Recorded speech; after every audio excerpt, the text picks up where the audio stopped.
What's up, guys? So today we're going to be talking about Cranbanero from Four Fires Meadery.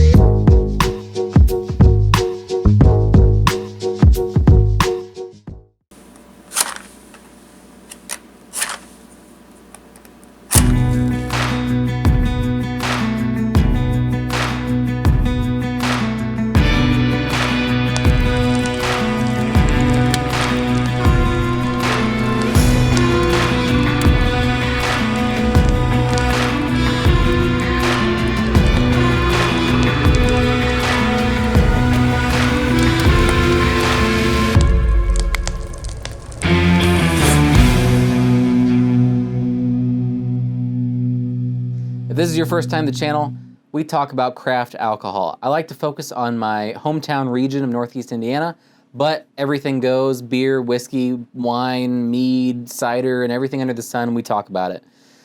So think about giving a subscribe, think about giving a like. I appreciate it, guys. So like I said, today we're talking about Cranbanero from Four Fires Meadery. They advertise this as a honey wine with cranberries, cherries, and habanero peppers. They're out of Maumee, Ohio, and this comes in at a flat 11%. The bottle itself is badass. Loving the logo, loving the edginess, loving the flames, everything going on with it. On the actual front of the bottle itself, they have all the fruits playing a poker game, which I think is kind of cool. Maybe a little bit symbolic on the flavors kind of going at each other. They give recommendations on serving temperature, on glassware, and they tell what kind of sweetness level this is at. They also give a little bit of a brand statement on the side, creation through collaboration, and then it further elaborates that kind of slogan with, "We started this meadery out of a small garage in Maumee, Ohio. What began as 4 friends experimenting with libations turned into a project that we not only revere as our second home, but also as a means of expressing our passion for making honey wine in a creative and collaborative way." Holy moly. The liquid in this bottle is the result of many months of hard work, challenges, and the unbelievable support we have received through it all. We hope you enjoy the fruits of our labor with your friends and family. So at this point, let's dive in and see what it's got. All right, so first off, how does Cranbanero look? Well, it is dark red. Almost bordering on like a purple tinge. It is so dark. I was honestly surprised. I'm much more used to meads being a vibrant, much lighter color, but this thing is dark as the abyss. It is pitch black, almost, with a tinge of red. But overall, a really beautiful and unique looking mead. So diving into the smell. A little cherry at first, and then all cranberry. Yeah, same thing. Okay, all cherry. No, sorry, wrong words. Started out with a tinge of cherry and then completely transitioned into cranberry, and that's all I can really smell. Keeps happening. So I'm gonna leave it with not really picking up on any spices or I think in brewing, or at least home brewing, you get kind of a vegetable smell. I don't smell it at all for peppers, for this kind of pepper.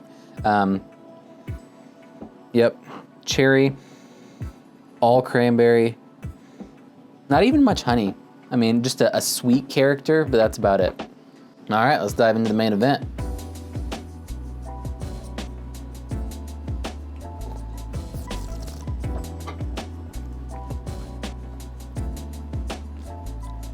Wow. Wow. That's awesome. Kudos to Four Fires for that. So let's try this again. I'm trying to collect my thoughts here. That's almost exactly the same as the smell. You start out with a tiny bit of cherry. Overall, a sweet, pretty sweet mead. Not decadently sweet, not syrup sweet, but it is a sweet drink. Starts out with a little bit of cherry, transitions to a full cranberry flavor, and then finishes with heat. And it's got some heat to it. And it lingers a little bit and then it fades away, almost like the sweetness kind of takes it with it. So it's time for the final verdict. What do I think about this mead? So it looks beautiful for sure. Deep, dark, red, beautiful, almost purple color. Smell is really good. It's clean, it's crisp. I'm not really picking up any of the habanero peppers, but it is good. And finally, the flavor is phenomenal. Everything you would hope for and then a little bit more. I was almost not expecting any heat, but it's there and plenty, but not enough to be overbearing for the casual pepper partaker. So, and you can probably already tell where I'm going with this. We have a scale, from bad, decent, good, and then fantastic. And as I've discussed with Cole in previous reviews, we have perfect, but we don't use that one, obviously. This is a fantastic mead. Fantastic. Wow. Now, the problem in this circumstance is, where do you get it? So I reached out to Four Fires Meadery just to see what they had to say on this. It is a very unique mead. I've never experienced anything like that, and I just wanted to get more information, more stuff that would be cool to share with you guys. And let me pull up here what they said so I can quote them accurately. So they say that Cranbanero was created originally as a home brew because most of the brewers love peppers, and the one who created it loves them and cranberries together. He uses some cherry juice to add some sweetness and dimension. The heat intended isn't made to burn your face off, instead to impart the flavor of the pepper and create a warmness as it moves across your palate. As far as making goes, it's a fine line you have to walk between the amount of cranberry used in primary and the pH level, which is the biggest challenge so fermentation doesn't stall.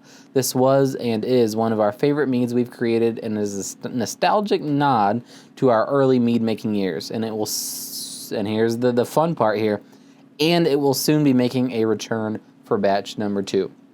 So some of the problem with sitting on these beers and then doing a review is that they're not so easy to get. I even got this one off secondary, which is not something I'm a fan of doing, but I did do it because it was such a hyped up, at least hyped up for me, mead, and ended up being fantastic. And they're coming out with another batch here soon. Don't sleep on this, guys. It's amazing. So, complete side note, not even related to this. I picked up some cranberries for use in this shoot. Have any of you actually tried a cranberry, like a fresh cranberry? They're kind of god-awful. They are not good.